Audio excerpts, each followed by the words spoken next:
Greetings, I'm Dike Rostand. Welcome back to the TTT News.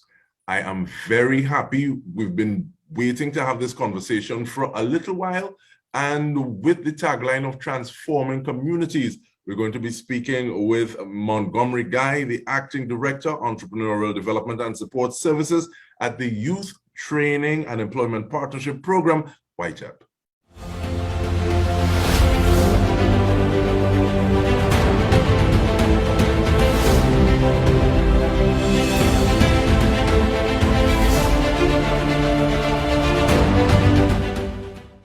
Thank you very much, Mr. Rostand, for having me on behalf of YTEPP Limited. It's a pleasure to join you on this program and to share with your viewing audience YTEPP Limited and where we're at on the education and training landscape.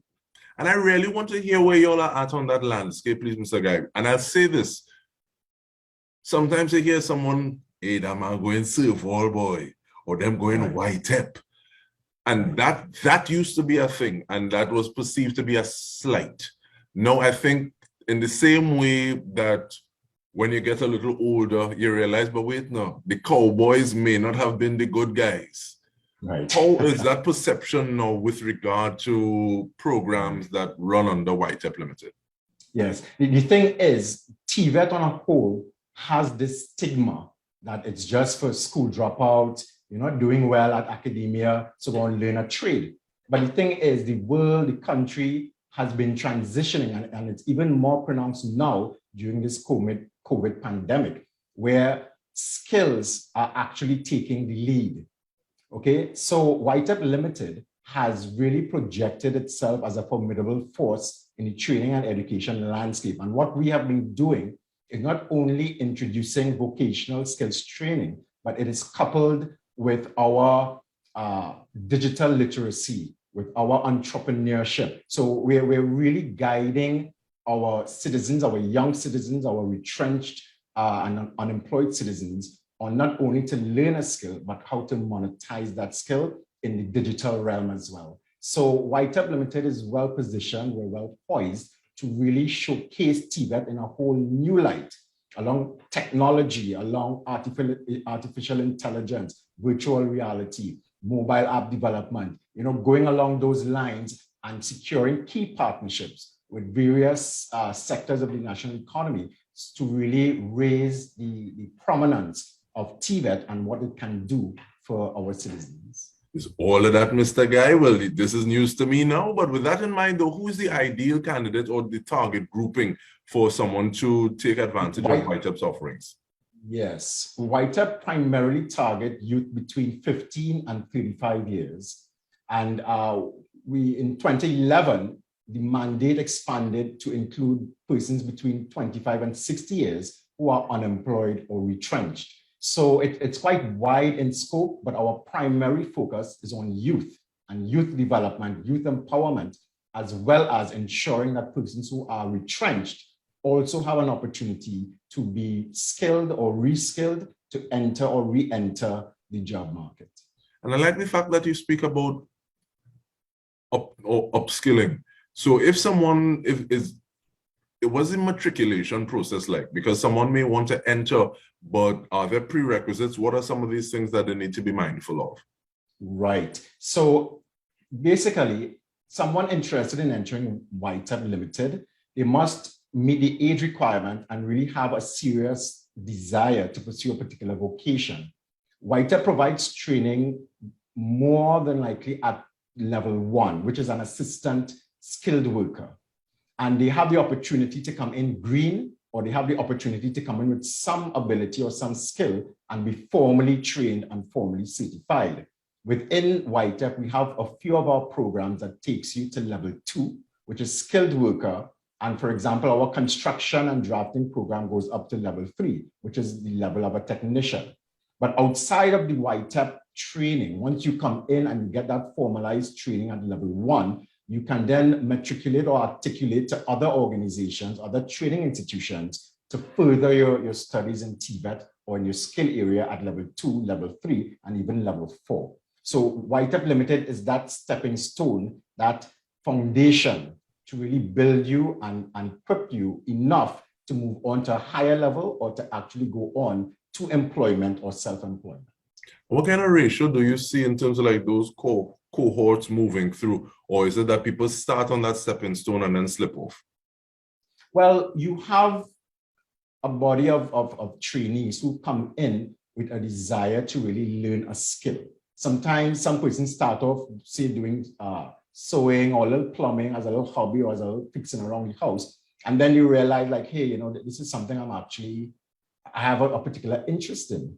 You know, I feel I can do something more. So the ratio is one in which we have about 60% of our trainees who actually come in, train, become certified, and they either move on to employment or higher education to really zero in on their skills and advance the training that they would have gotten at YTEPP Limited.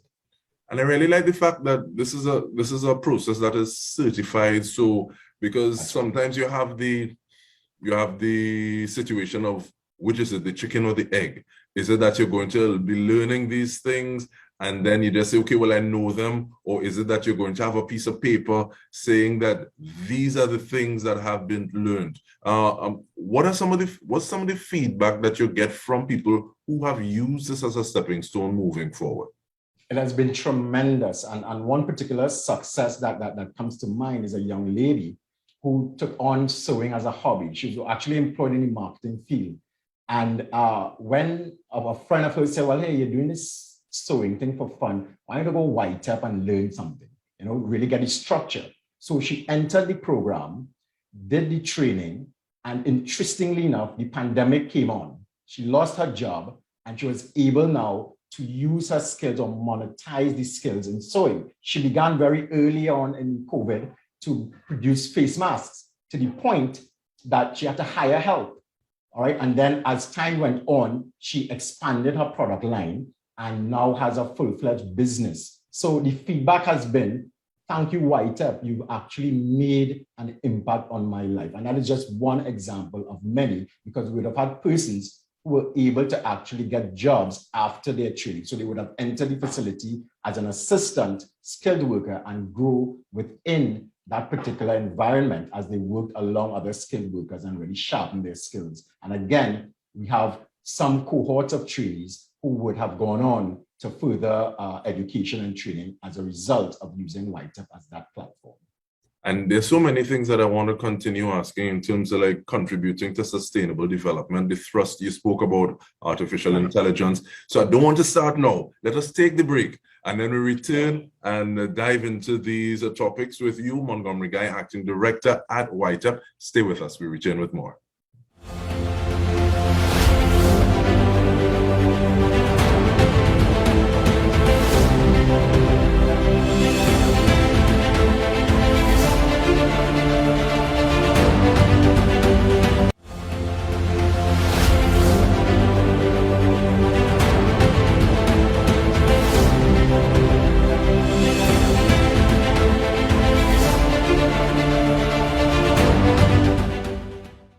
Welcome back. We are going in depth on YTEPP Limited with Montgomery Guy, Acting Director, Entrepreneurial Development and Support Services, Youth Training and Employment Partnership Program Limited. Now, Mr. Guy, they have, was the term this wrong? There's a lot to unpack.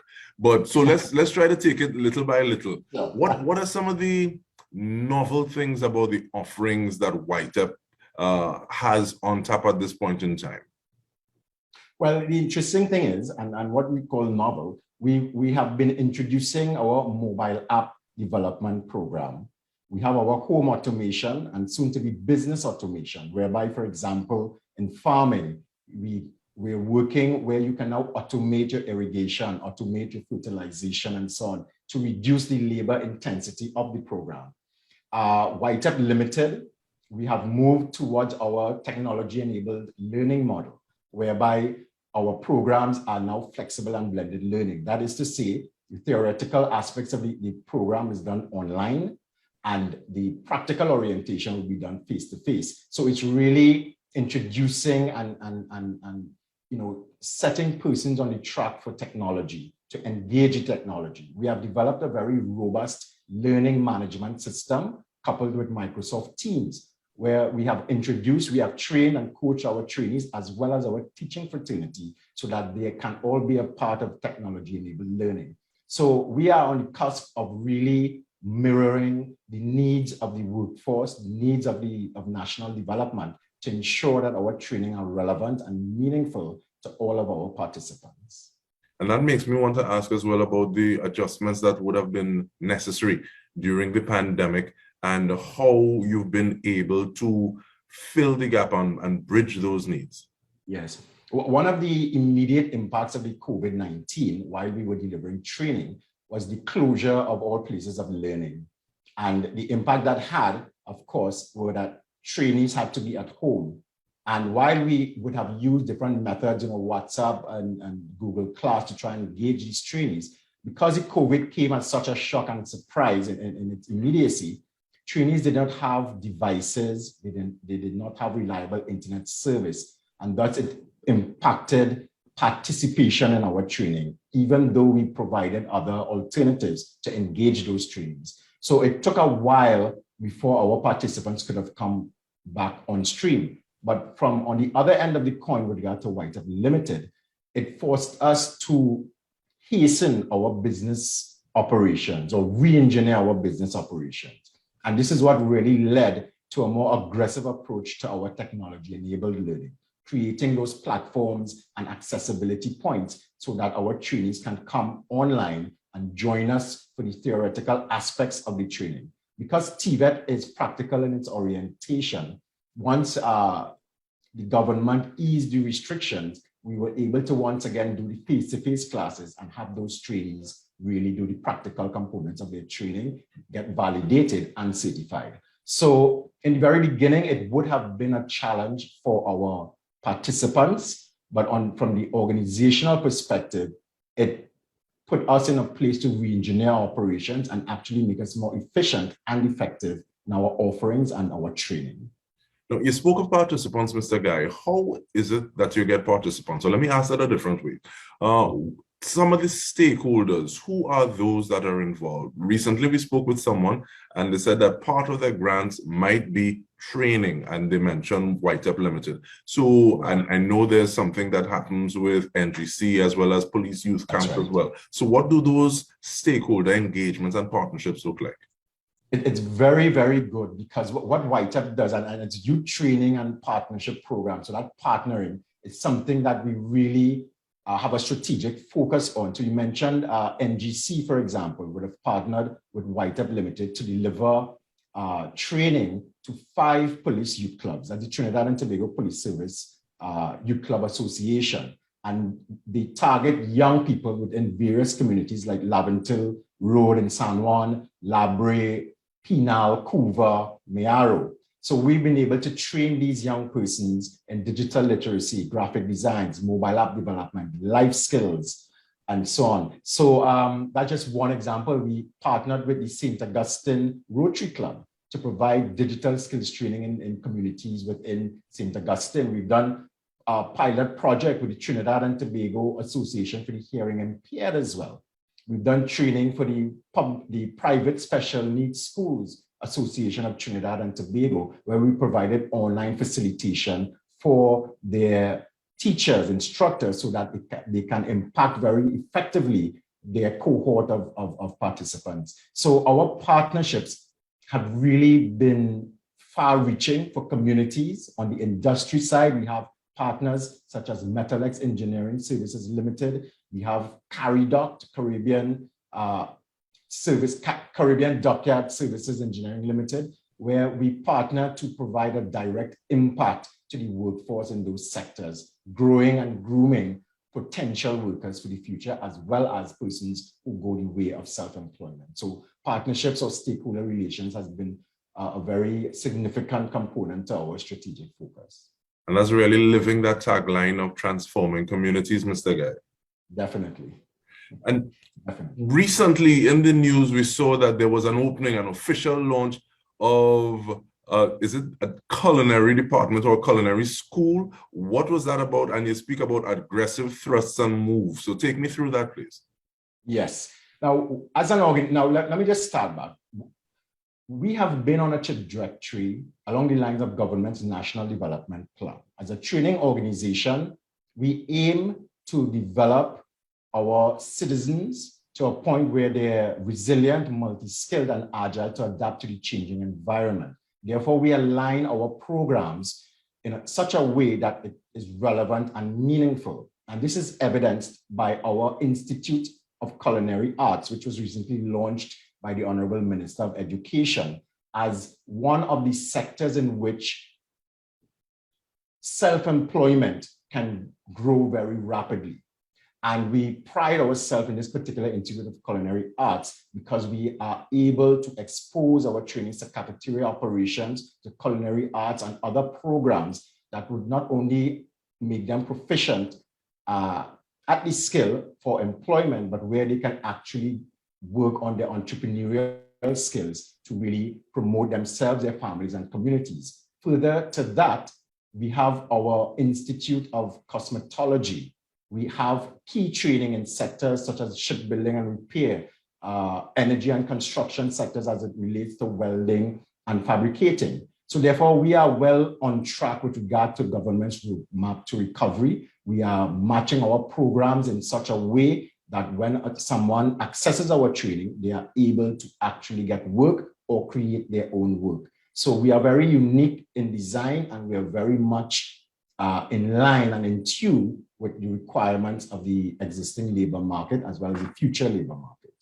But Mr. Guy, learning how to do a job or having a capacity is one thing, but learning how to interact with people is another. Yes. YTEPP's focused on transferring knowledge of soft skills. Is that part of the program? It's most definitely, because as you rightfully said, someone may have the skill, they may get the job, they may not be able to keep the job because of poor attitude, poor behavior, not knowing how to dress, not knowing how to respect authority, not having proper communication skills. So within our programs, adjunct to the skills, we have our life skills program or our career enhancement program, where we expose trainees to various components of life skills such as leadership, patriotism, self-respect, respecting others, tolerance, and the list goes on. So soft skills play a very critical component to our holistic training to all of our participants when they come in. So when you get a YTEPP trainee, you get a complete person who's ready for work or who is in a position to establish their own business. All right, now looking at the time we have, Mr. Guy, I want a yes or no question in addition to your contact information, please. Someone who's already working but sees the need and wants to pick up something at YTEPP, is it possible to do things on the weekend or very part-time? And what is your contact information? Thank you. We do have part-time programs that we offer, but I would say that our priority tend to be on unemployed persons, youth, retrenched persons. So we always give them the first priority.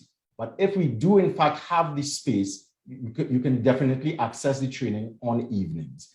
With regard to contact information, it's 672-5411. You can get more information at on facebook.com/YTEPP or our website at www.YTEPP.edu.tt. Thank you so much, Montgomery Guy, the Acting Director, Entrepreneurial Development and Support Services at YTEPP Limited. And on behalf of the entire TTT News team, we want to thank you for tuning in. This has been In Depth with me, Dike Rostand. Thank you for joining us.